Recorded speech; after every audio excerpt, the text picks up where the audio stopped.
Hi, everybody. I'm just sit down for a second. I thought I'd be way more prepared than I am to talk about my wife, but I'm not. So anyway, I'm Claudio, right? We're here at Chandra's Cafe, Cafe Chonnye. So anyway, I watched Chandra's talk the other day, and how many of you were here for that? Okay, cool. And I just felt like, she made it sound like I did nothing. It's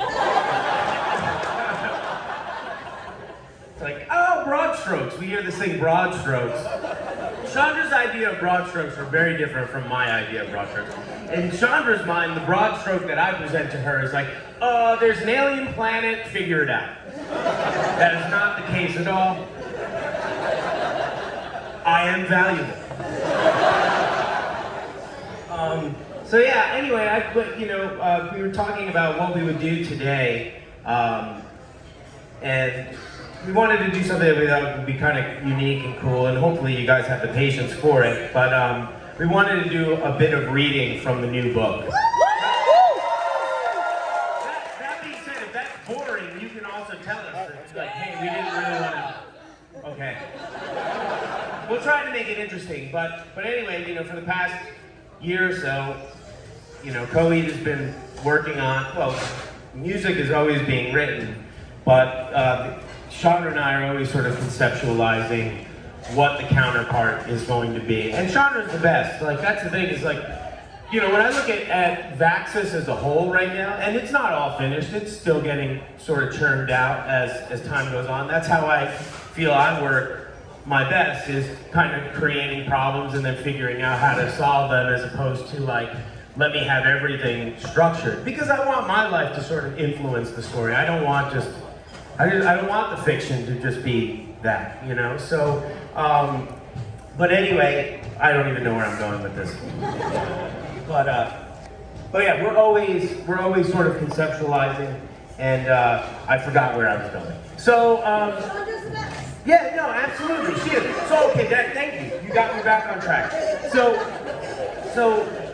when I think of VAXIS as its whole, I think of how I wish I would have been when I first started the Amory Wars and had the right team in place to do it, because I never wrote anything in this capacity. I've always written music, but I've never actually written, a piece of fiction or a piece of literature, however you want to catalog a comic book. But I'd always been a fan of the medium, and I wanted to take my shot at it because I was just so scared to let anyone know my stories. But again, it was new to me, and I partnered up with a lot of people to try to make it happen. And some worked, some didn't. I learned some things. I learned what to do, what not to do. But when Chonnye came into the fold, it was just the voice that I was looking for. I didn't want it to be, extremely science fiction. I wanted it to be a very grounded story. I wanted it to feel very poetic, in a sense. And that's the thing that I think sometimes lacks in some of those older stories. My attempt to be poetic, but with, the rules of, say, an editor that was coming from a school that was way far removed from the one that I had come from. But Chandra, she felt like the right counterpart, both love and creation. So, we've created a lot of things together. My favorite is clearly our son. But I think of all of the stories so far, VAXIS 2 is my favorite. And so we're going to give you a little insight into how we sort of do things. So, normally I will come up with the broad stroke, but it's not fucking as broad as she made it sound. But I'll come up with these concepts, these themes, these things that people have to do to sort of lead us through the scenes in the story. I mean, it's a pretty descriptive broad stroke. But anyway, Chandra will take it and she will do her thing to it, and we'll powwow and work these things through until they make sense. And once we get to that point, here's the thing: is I need to sit down and have her read it to me. right? Because I need real-time, like, editorial. Like, I can't sit there and do my thing and make the notes, which I do, it does happen, but it's easier for me to sit down with her in real time and tell her the things that don't work and do work. And I don't mean to make it sound like I'm this like sort of dictator of the thing. It is very much a team effort, but it's easier for me to do that. Because there's an emotion that comes with hearing it, you know, and like a truth that comes in the way she delivers it that makes me believe it. And there have been moments in this story that have been very tear-jerking to me. So that's why I find it to be my favorite so far. Because there's, not only on a personal level, but also in terms of, you know, the people that you're going to meet in the story, you know, and how they connect to some of the other ones that you know, and some of these characters here that you might, you know, have a connection with. So anyway, I'm gonna stop talking. And I'm gonna introduce my wife, and she's gonna read to you and me the first chapter of VAXIS 2, which, as Blaze sits there on the stairs, I want to give you the subtitle, because every co-writer has to have a subtitle, but I can see in that grimace that he does not want that. But it's not just VAXIS 2, it's VAXIS 2 da-da-da-da-da-da-da. But we're going to read some VAXIS 2. Come on, Chandra.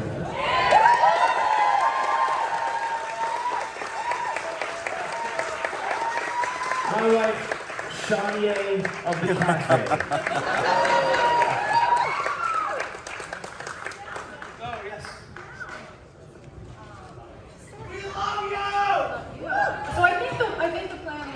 To talk a little bit before we read. Oh, well, yeah, go ahead. You can read. I'm going to take this call. Oh, yeah. I think part of the reason that we take so long to do what we do sometimes You gotta get in that mic. Is because we have to read it all. You got to get in the mic. Listen. Is she, in terms of when you hear me talk and her, having a hard you time can hear her? hearing me? Yeah, you hear me? Oh. Okay.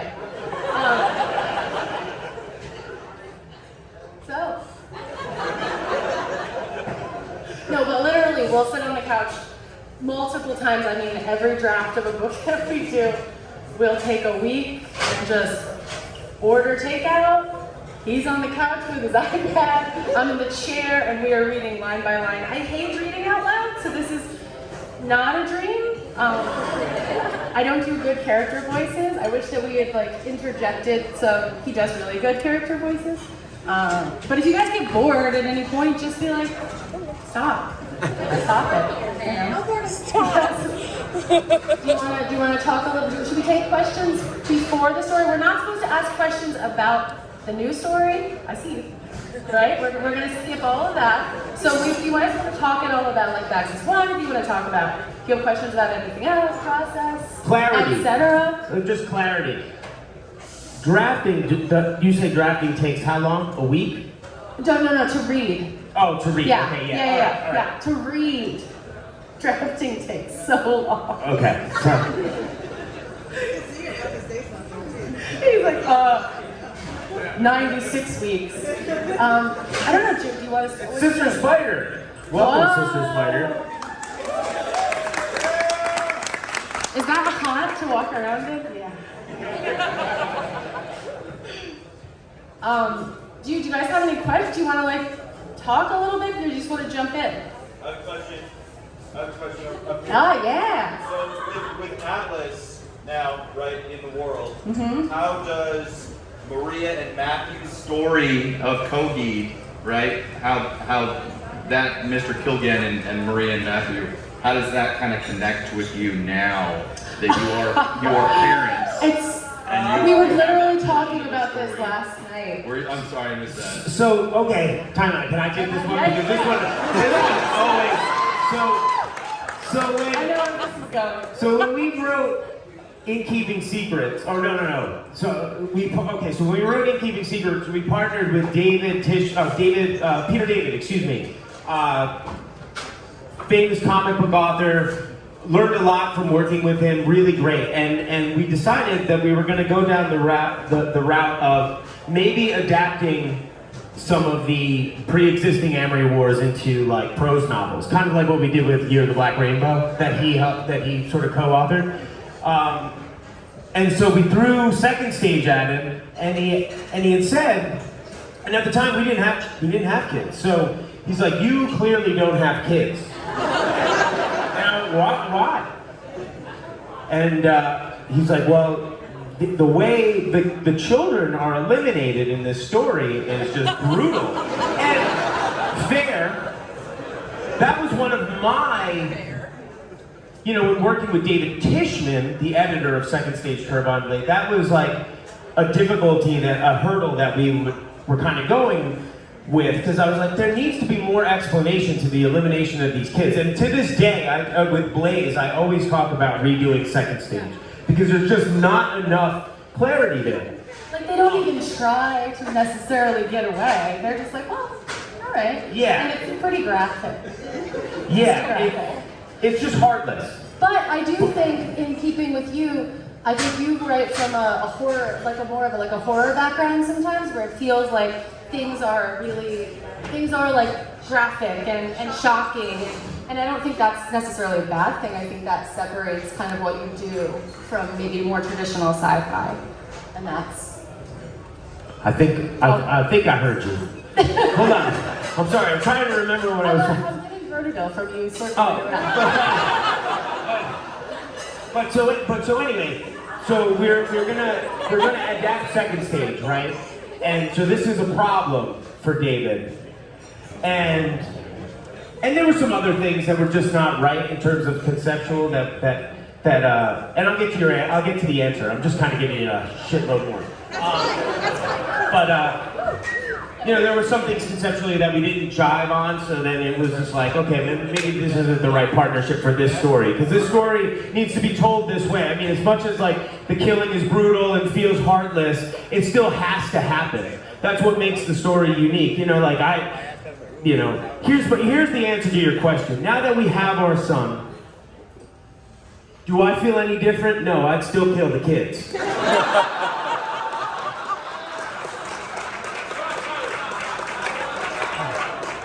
But not, you know, in terms of writing that, I would still write it. You know, it doesn't... In fiction. Yeah.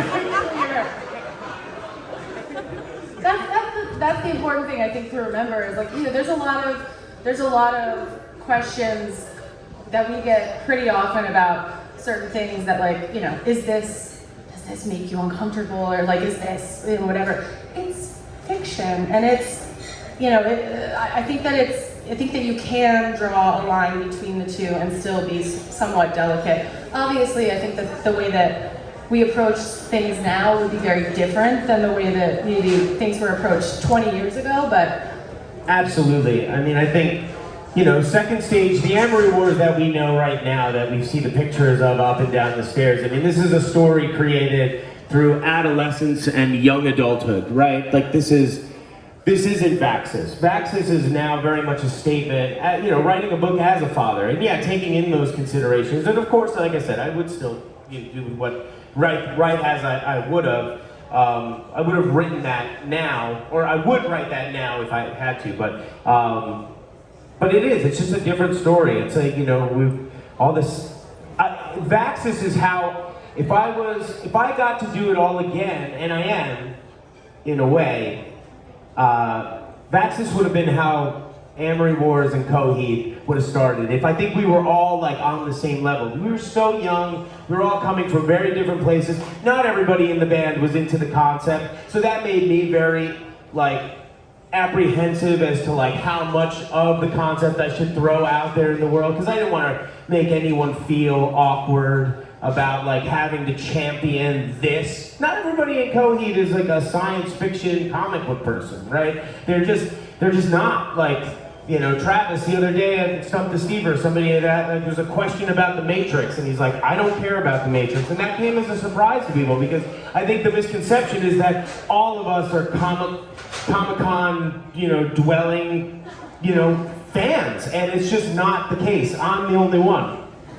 So, dude, Travis does see, like, we'll send him drafts really early on and things because he's a reader. very much a reader, so it's cool to get sort of an outside perspective, not an outside perspective at all, but somebody who's like, I don't really care about this type of style of writing, but like, I'm into this, because you want things to feel approachable, and I don't think everybody in this fandom is a comic book person. I wasn't really until late in life, and we want to make sure that, especially with the prose, because we're kind of jumping back and forth between worlds, it's nice to make sure that it's somewhat approachable. So you are all test subjects right now. Yeah, like and to be fair too, like everyone has their like thing that they're into. Like we all, Josh with Jason and horror, and that very much kind of falls into the world of the Comic-Conner. Travis, like you said, Travis has with his classic rock sort of thing, and Zach with his jazz. I don't know. We're fans of stuff, so that we do share, and we are all awkward, but, back then, it was difficult to really, like, put this out there, because, again, we were a band, we wanted that message to be ours, and it was tough to, like, kind of force everybody into this. I don't know where I'm going with how I got to here, but, okay. Any other questions? I don't know. Oh, Bear's gonna come help. I got it right. So I was wondering, in a 2019 interview, you said that before the VAXIS series, you wanted to jump right back into the keyword with Cyrus. Does that mean Cyrus is not done? You can't take this question. It's a good question, dude. And we can't answer it, so there you go. You got your answer.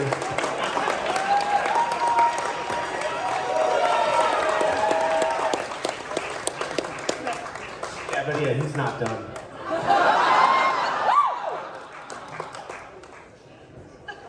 We got one more right over here as well. Hi, Claudia. Oh, that's what I sound like. Okay. I named my dog Apollo after Apollo from The Keeping Secrets, obviously. At the Q&A, you mentioned that a lot of the characters are taken from your real life. I was wondering if Apollo was one of those as well, or if it's just, after the Apollo missions, sci-fi, all that fun shit. Yeah, Apollo was a real dog.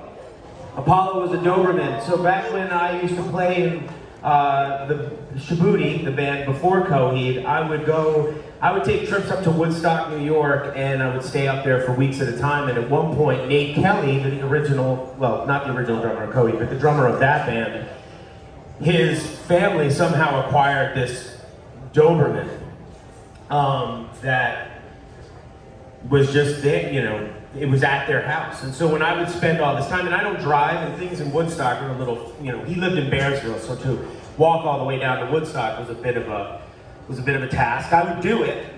Actually, I think one time I did it, and Apollo followed me down to town. But he was huge. But yeah, Apollo was a real dog. So I spent a lot of time with this dog, and I think it was like the first time I really kind of, had a personal connection with an animal like that. I mean, I've had dogs in my life, but not like this. And then I think he got into a fight. Oh no, this guy was a different dog. But no, yeah, Apollo was great. He was a really cool. I spent a lot of time with him, and then I'm not exactly sure what happened. I think they gave him away, or he was just too much for them to handle. Or I can't remember. I can't bring that up. But yeah, he's real. You got it. All right, and I think we have one more up front here. Oh, here we go, right here. Okay, I have no voice left, but does Atlas want a sibling, and would you oblige? He does not want a sibling. He's very clear about that. He doesn't want us at the moment.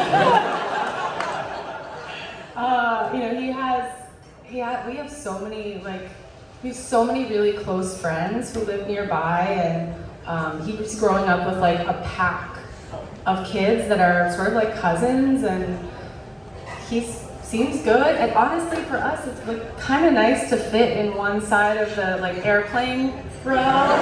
It's just like, why screw up a good thing? Also, I think the world's ending in like a couple of years, so that's... So the Afterman series is sort of the first time in the entire saga you really implicitly sort of bring in spirituality, right? With the understanding the true nature of the key work and the key entities. What was sort of the inspiration to finally pull a thread of spirituality into the story, and are we going to get more of that in the future? I mean, yeah, I think the Afterman sort of came about. I had a friend, one of my very close friends had passed away, really unexpectedly, and it was just this. I'm not necessarily religious. I grew up in a pretty religious environment. Like, I went to private Lutheran school my whole life, and as we get older, it was sort of a daily kind of touch base to see, like, do I still like connect with these values? I think Claudio's kind of in that same boat where it's like, I wouldn't say that we are religious people. Hail Satan.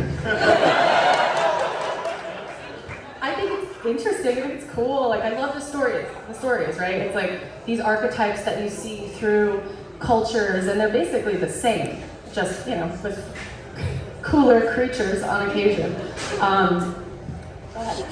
We're definitely gonna, I think the stories we've done since Afterman have been much more aligned with some, fantasy. It's not so strictly sci-fi. I don't want to cut you off. Well, yeah, and with the to that, don't say nothing.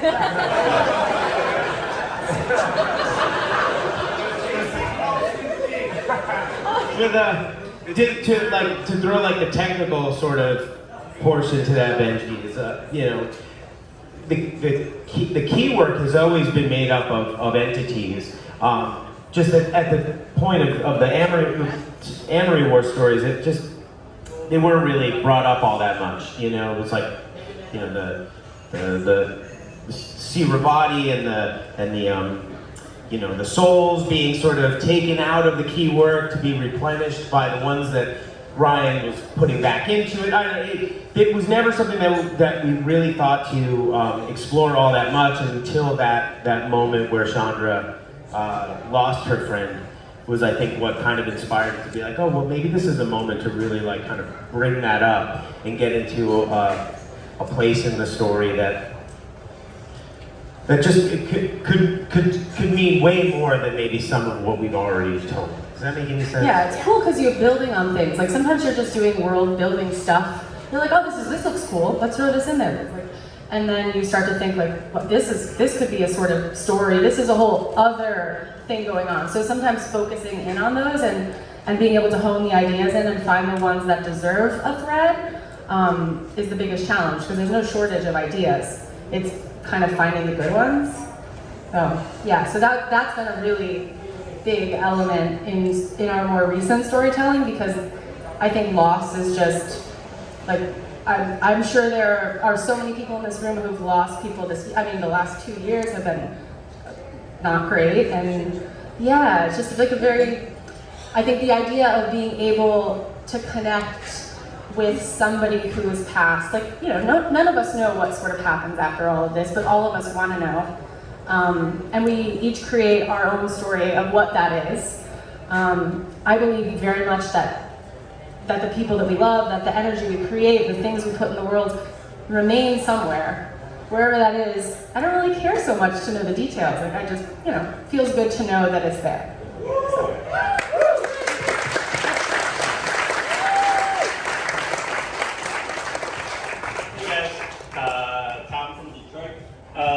I was supposed to have my 6-year-old little dude come on the cruise, but the vaccine kind of killed that. But he loves you guys, and he really enjoyed Kid Crazy. Is there any more plans for child stuff? I know you guys got your plates full, but... I mean, immediately after the first Kid Crazy, I started conceptualizing a continuation, but we never, played around with it. Is there something I'm not thinking about? No. Oh, you're looking. No, because it's just because I was thinking. I actually wrote 2 kids poetry, sort of like micro storybooks, the last few years, just waiting for soccer Well, you know, like when you have kids and you have all this weird, like, I have 30 minutes to just sit and like look into the ether. So I would sort of just be like, all right, I'm gonna use this 25 minutes to write a little thing. So I don't know if they'll ever really like come out. But yeah, so we're definitely always thinking about like kid stuff. And the kids market is crazy though. It's like super oversaturated. So, you know, I feel like it has to be really, really good. So, yeah. Next time he's coming. He liked the story though? He liked the story? Oh yeah. I had the 45 and I put it on the vinyl and I left it at 33 and I was like, why would Claudio have like James Earl Jones? Yeah, he loves it. Oh, awesome. That's awesome. Well, maybe I'll revisit that idea. I mean, I love doing that.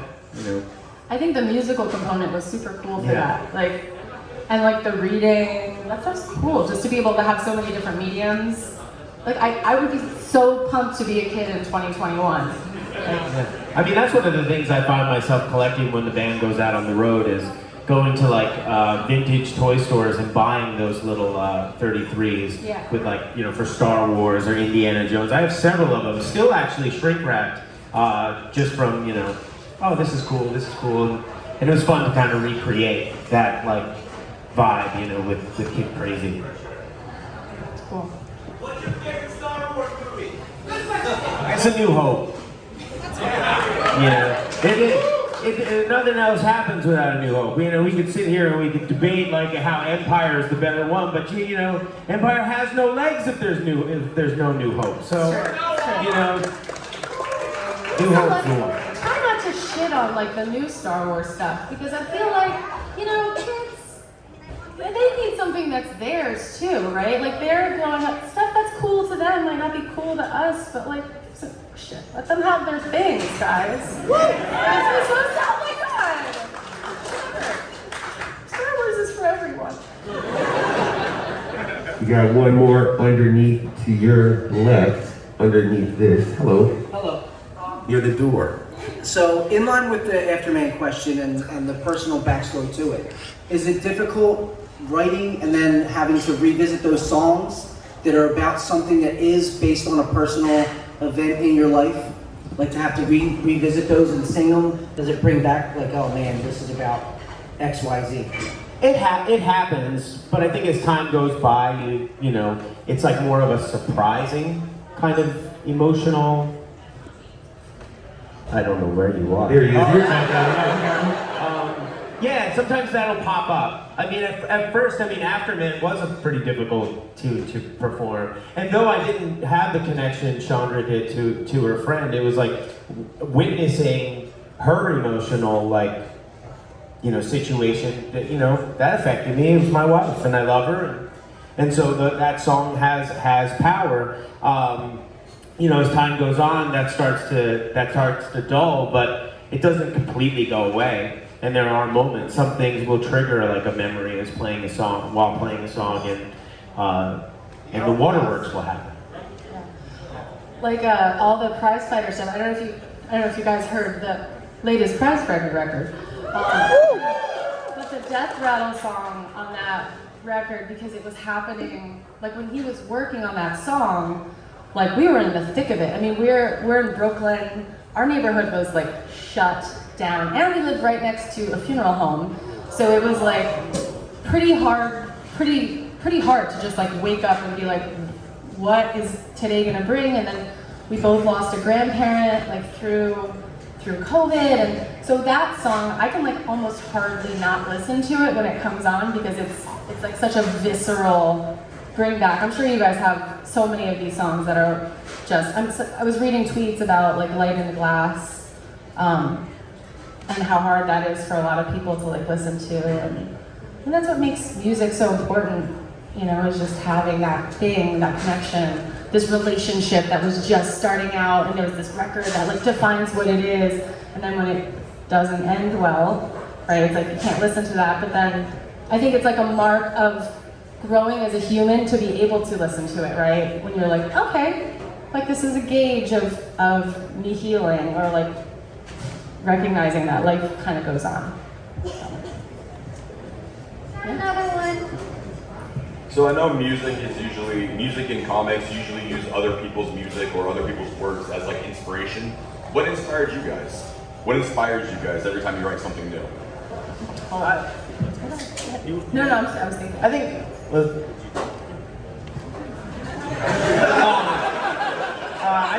It's just life. For me, for me when I could, and I'm sorry, some of you probably already know the answer or what I'm about to say, but I created the concept because I was, shy, introverted, had a hard time being honest about who I was in songs.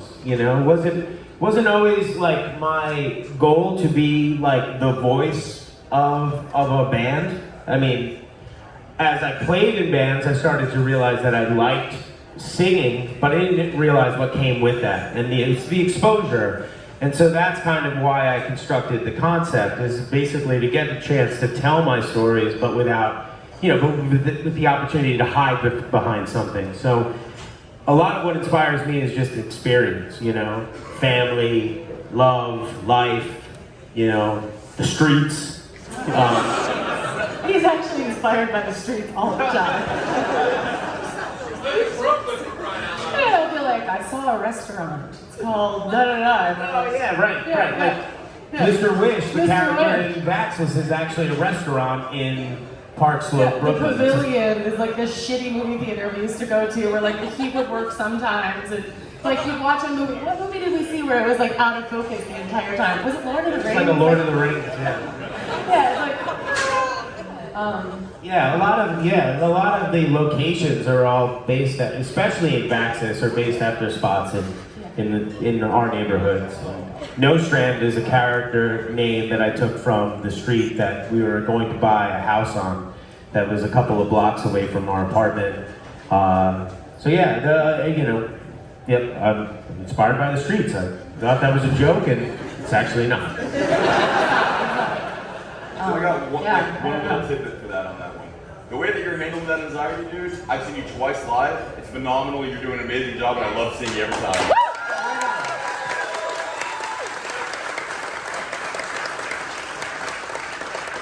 yeah, right? I was watching his Q&A the other day. It's like, get it. So do we want to read a little bit? Yeah. Okay. So Chandra's gonna read. So we're still in the editorial process, just so you're aware. Like the final editorial, yeah, right? We literally, this is not a final draft. This is a demo. Don't hold us to it. And I'm probably gonna stumble 90% of the time, so just be patient. You got it, girl. Yeah, thank you. You guys wanna sit down and get cozy?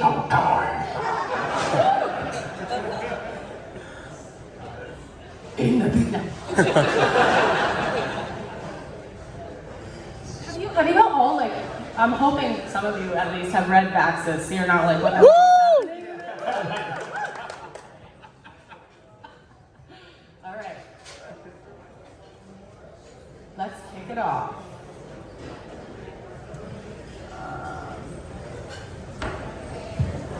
Omit that subtitle. What? VAXIS 2. So this is chapter 1 of the book. And we originally had like a running scroll or something, but we're gonna start off with sort of like a little micro, an intro.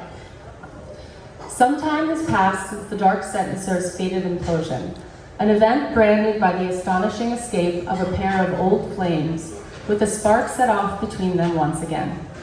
They set course to seek asylum beyond the gates of a free world buried in rumor, a place once spoken about in hopeful tones through the spiced night air on Marasin when they were young, a nearly mythical world called Fiorenac.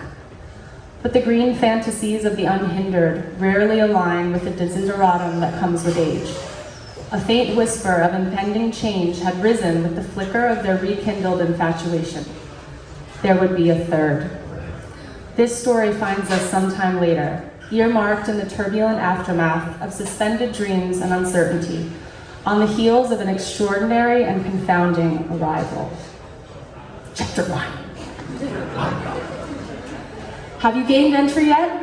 A metallic voice sounded through the communication link on Nia's polished black tactical jumpsuit and across the never-ending caramel sand of Proshif, a parched desert planet retained for research by the houses of the Star Supremacy. Nostrand watched her visibly relax at the sound of the droid's programmed tone, sterile but comforting. He wished he could pull up even a fraction of her optimism on a day like today. She stepped over one of the two motionless bodies lying in the golden dust at their feet. Her confectionery green hair glinting reflected light as she bowed her head ever so slightly down toward them, a silent apology.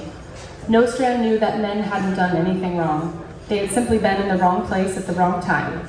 Scientists on their way home for the day who'd seen the couple approaching, who had asked too many questions, the wrong ones. When they'd attempted to contact security on their device, the couple were left with no other option but to knock them out. Thank the stars for the immobility setting on Nia's phaser. It had saved them more than a few times. The unconscious scientist would wake up eventually. I feel like I should be looking at you. Just really putting myself in the mode. But he knew Nia still felt bad. It confounded him how, despite the horrors she'd seen in the depths of the Dark Sentencer, bodies crumbling to ruins, starvation harrowing enough for human beings to turn on one another, endless pain, there remained a vulnerable space inside of her. She'd been ground and pressed into something harder than she was before, but Nia had never turned to stone. Relax, 51, we're on our way, she replied. A brief refresher then. Remember to access westward, third pipe from the left only. The coordinates are 8918E. Nostrand leaned to Nia's collar, intercepting the conversation. Third from the left was good enough, 51. Just keep the freckles safe in the sky and close, all right? We'll alert when we secure the target. He looked up at the A-frame superstructure in the distance, shaped like a Trepper crow flipped on its back and drowning in Jotho steel. Cross Biopharmaceutical Therapeutic Research, CBTR, a facility privately owned by House Doxt, the most industrious of the 5 houses. As far back as he could remember, Nostrand had loved architecture. Even as a boy cutting his teeth in a metropolis, there had been a particular skyscraper downtown he always found himself meandering to, taking the long way home to stand in the monumental shadow that it cast, peering up to commit angle to memory. He could probably sketch the building out if someone asked. Mighty pillars to the left and right, discs of stone at the corners hollowed carefully into mandalas, a high turret cut out against the Maricin sky. Nostrand remembered the design, every detail, yet he couldn't recall the purpose of the building. Perhaps he considered he'd never bothered to know. Today would be different. He felt with conviction as he stood before the long, clean lines in the distance that one thing was certain. Even if he lived 1,000 lifetimes, he wouldn't forget what this structure might mean for him. For them, it held a chance. He sensed Nia's eyes on him and her slender hand at the base of his neck, beneath the heavy mass of hair that had grown unapologetically wild while they'd been on the run. We can do this, Nos. He nodded his hand. I know. Where there's a will, there's a way out, right? Exactly, she said softly. YML. The sound of her speaking those 3 letters pulled out a tight-lipped smile from the man chewing on the inside of his cheek, an old nervous habit making a reappearance lately.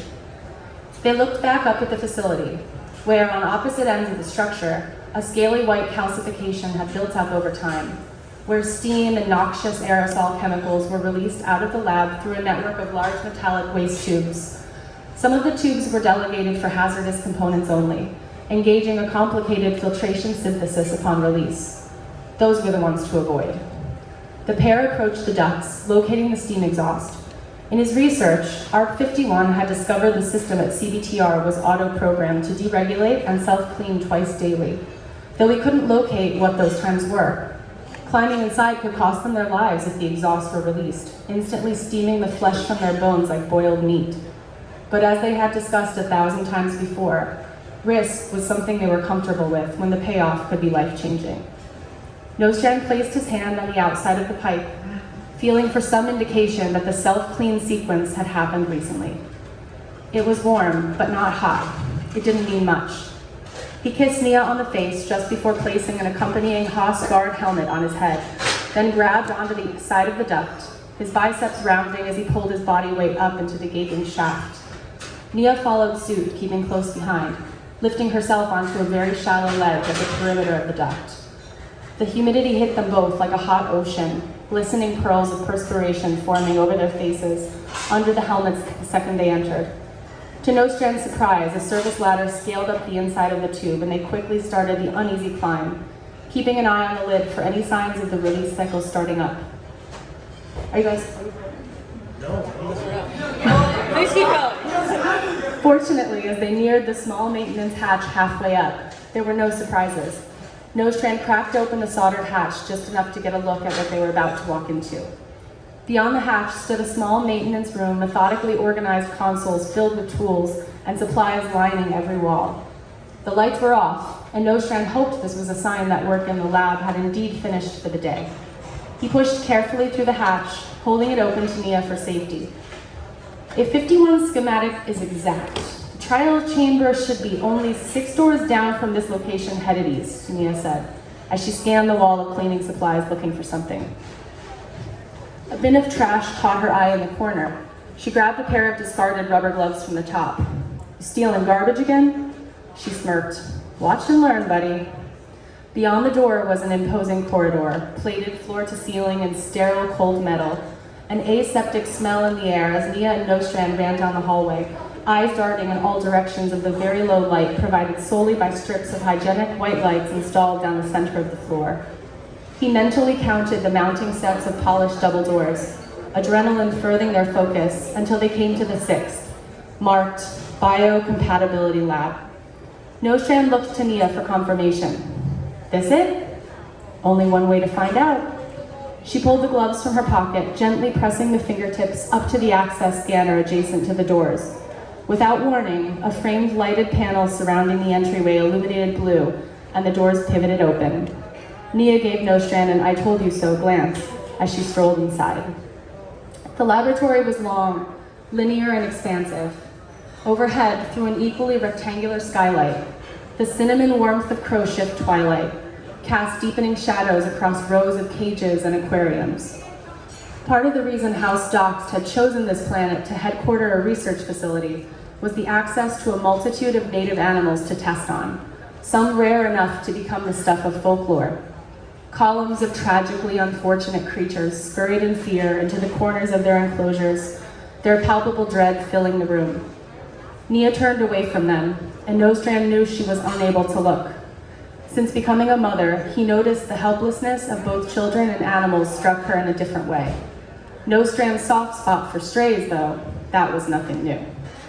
One rather amicable subject, a carbon euro, approached the edge of its crate, curious about the newcomers. It extended its furry black snout through the crack in the bars, sniffing the air, 2 coin-sized eyes beseeching them to open the fastener. Nia kept walking as Nostrand, a few feet behind, unbeknownst to her, removed a tiny periwinkle amphibian from its cage and tucked it safely into his pack. He pointed out the cold chest in the middle of the aisle where the biologics were stored.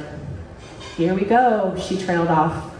Nostrand caught up as she opened the heavy lid of one of the chests, revealing a legion of small glass vials, clear and yellow and 10 different shades of red. "We have to take one of everything, right?" "Yep. Can't imagine getting another chance in here, and I don't think we'll forgive ourselves if we don't try every last one." "Let's load 'em up then," he said, opening up another compartment of the pack as he started to pull out one delicate vial at a time, placing them in cryotubes for safety. Through the tiny clinks of glass and otherwise disinfected echoic quiet of the lab, a growl reverberated without warning. It was not a sound that could even be placed as a noise per se, but rather a tremor that pulsed through the vials on the ground where the couple stood. It seized and shook their eardrums, a sudden phonic volcanic eruption. The couple looked up toward the other far end of the room where a door had been jostled open by the vibration. "What the hell was that?" she whispered. "Nothing I've ever heard before," Nostrand said, pulling a blaster out from his hip. "Keep filling the bags up and I'll go see about it." He started to follow the wave of the growl while it washed through the lab once more. The test subjects rattled in their pens. Nia cringed but kept loading up her pack with the precious medications, as Nostrand walked slowly, quieting his steps out of habit and craning his neck to catch a glimpse of whatever monstrosity was making the sound. Beyond the open door was an expansive theater-sized enclosure, sunk in about 2 stories down. Green lights pulsed silently in rhythm all around. He hadn't noticed them before, but recognized the lights as perimeter marks of a force field, making sure whatever was down there stayed there. Otherwise, it was pitch black inside. Unable to contain his intrigue, Nostrand entered the vestibule, squinting around against the darkness until he was gobsmacked by the phosphorescent assault of 100 pairs of legs the size of old trees, illuminating like ruby bolts of lightning below. Nostrand fell back, slamming his head on an emergency deactivation switch on the metal wall. The switch had a protective cover on it, fortunately, but the sound startled the beast even further. Its body flashed in warning, and the horrible thing let out another reactionary snarl. Nostrand could nearly feel it in his fingernails. Nia, you won't believe this, but I think there's a Scolorustia in a giant tank over here, and it does not appear happy. You're kidding, she said, looking up from the cold chest for a half second. I don't think I am. Holy shit, you gotta see this thing. Almost finished, just grabbing this last one. She stretched her reach to pull one final Xanath vial out of the storage, holding the chilled glass up to him to see, as if it were a manifested prayer. Nia wrapped the vial in a protective layer with the others and secured the pack on her body. She buzzed ARP 51 from her collar piece, grabbing Nostrand's pack from the table. 51, we've acquired the biologics. Stand by at the origin point in approximately 10. Fluorescent red flashes from the Scolorustia flickered into Nostrand's eyes. His stocky brow crumpled against the light. Nia pressed the bag to Nostrand's chest. Incredible. Her voice trailed off as she stared at the enormous creature. I can't remember even seeing an image of one before. Not that it would have done it justice. Pretty unreal, Nostrand said. I can't believe how loud it is. Are your ears ringing? Yep. Dare I say it feels worth it? Nia inched closer to the perimeter. My father used to include Scolorustias in his bedtime stories. Did I ever tell you that? He would say they would grow the size of a spacecraft, and they could paint the night sky scarlet with their rage, even possessed human intelligence. I always assumed it was proof of his weakness for hyperbole, but here we are. I feel bad for the thing trapped in there like that, Nostrand said, sad. Nia started to exit the vestibule. I get it, Nos, but we gotta go. The Freckle's waiting for us. Let's... Kum, kum, kum, kum. The sound of a dozen armed medico guards barreling into the laboratory stole the words from her throat. The couple fell silent, tucked into the vestibule of the Scolorustia's observation deck, trying to stay out of the line of sight from the lab entrance. Despite the deliberations and precaution they'd taken to audit the facility, Nostrand silently wondered if their plan had been too reckless. Maybe they shouldn't have come at all. He could hear the guards inching around the testing room, investigating, charged 728 blasters, very likely drawn. One of them spoke into a communication device, reporting the alarm. Reporting response to a trial laboratory entry alarm at ingress number 3067, on site and sweeping perimeter. Their footsteps were coming closer to the open doors. As they approached, the flashing of the force field perimeter cast enough unwanted light on the couple to give them away. The guards raised their blasters high in unison toward them. State your names and your function in this facility, soldiers. You got this, Nia, Nostrand thought. His girl was usually on her toes in a pinch. I am here to inspect the labs on behalf of House Docs, Nia said, stuttering slightly. Remove your helmet, soldier, and as requested, state your name at once. She hesitated again, and before the guard could move to call them into the headquarters on his communication device, Nostrand pulled the emergency switch, disabling the electrified perimeter that kept the creature in. There was a series of panicked movements as the guards realized what the intruder had done, and the Scolorustia howled once more. Nostrand aimed his blaster at the giant arthropod, recognizing that a shot would do little except piss the thing off. Sorry, buddy. It'll only hurt for a second, he said, and they both fired quickly, 2 shots each into its scaled upper body. It was enough. The Scolorustia screamed, thrashed, smashing and straightening itself toward the threat as Nostrand ran from the vestibule, pulling Nia out of the way in the nick of time while the guards rained fire at the couple.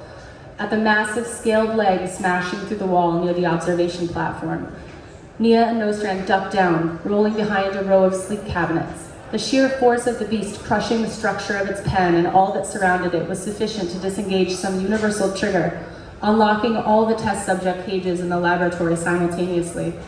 In seconds, the room was all fur and scales and gnashing teeth, as many of the animals jumped at freedom, also fleeing the wrath of the Scolorustia. Executing panic mode, the guards laid every ounce of fire they had toward the creature, only as more legs came splintering through, reaching out in fury at anything they came in contact with. It punctured the exterior metal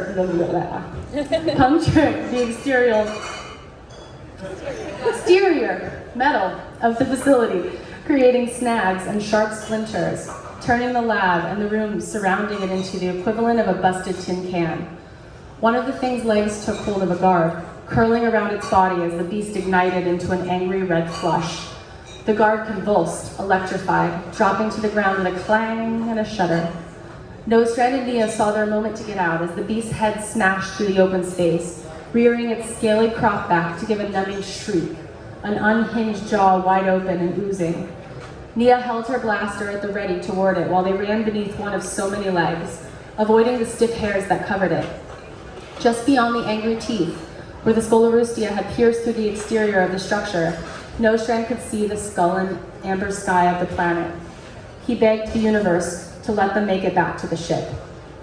They ran as fast as they could, dodging a sea of passing exotic creatures and falling panels of metal, and the group of guards that had all but forgotten about the intruders amidst the far more demanding loose leviathan unleashed upon them. The two went out the way they came, into the vaporous exhaust hatch. Expeditiously, their limbs carried them down the ladder, nearly flying, blood racing at record time through tracts of veins. Nostrand made sure Nia hit the ground running, staying close behind and dropping from the pipe in sharp time, with a blistering cloud of exhaust let out from the main duct. It was so hot that the steam melted the fibers of his glove, the one that he'd been holding on with as he jumped, into a stiff sort of cuff for his hand. A millisecond longer, and Nostrand would have well been a heap of soup bones. 100 feet away, a ship with two broad rectangular wings like dripping black paint waited for them, swooping low on the horizon to drop a hoisting device.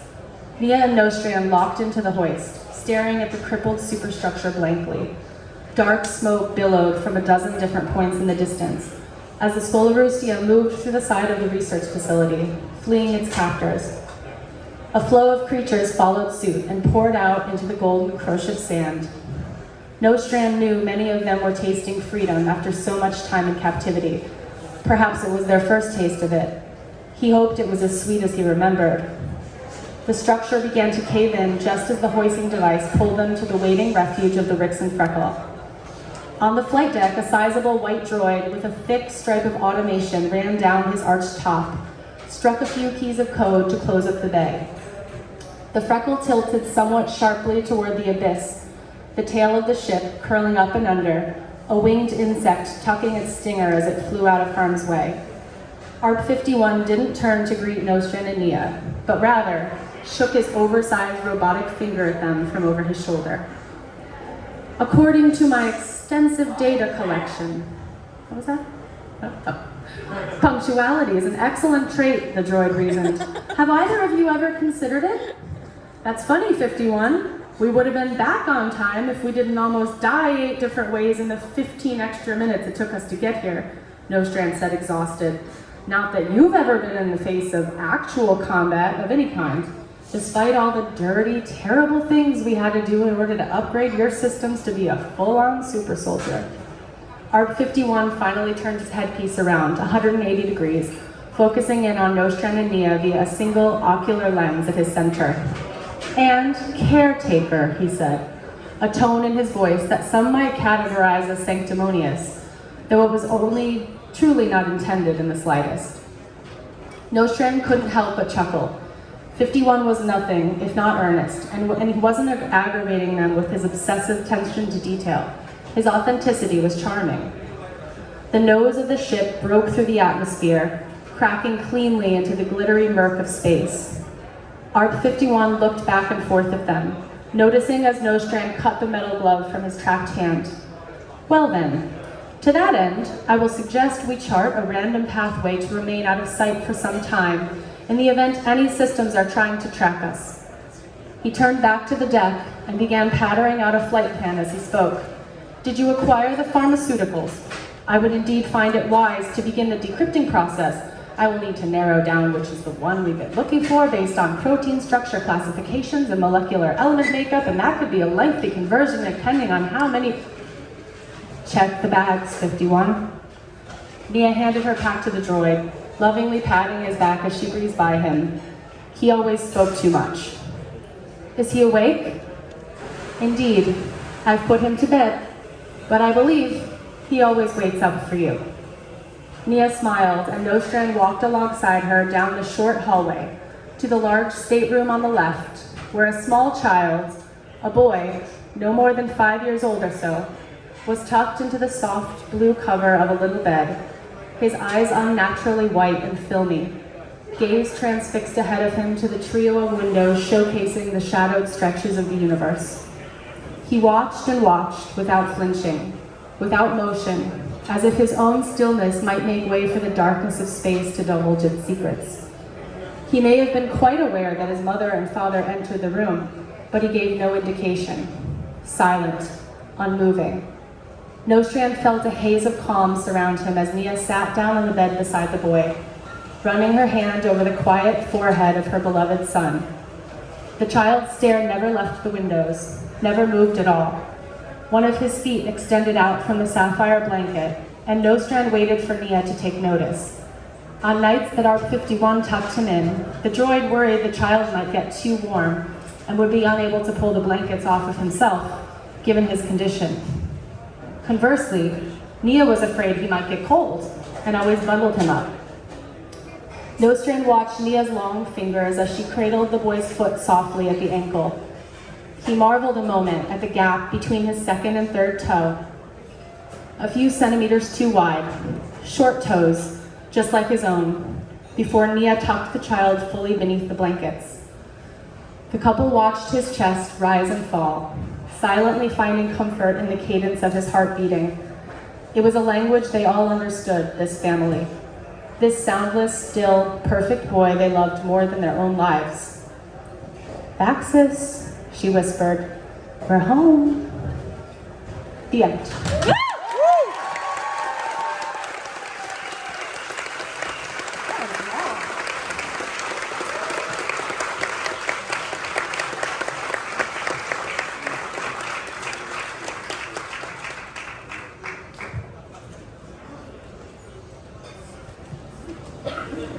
All right. Well, thank you for sitting through that doozy. You did great. So you got your first reading? That's not your first reading. I think that was my first reading. Yeah?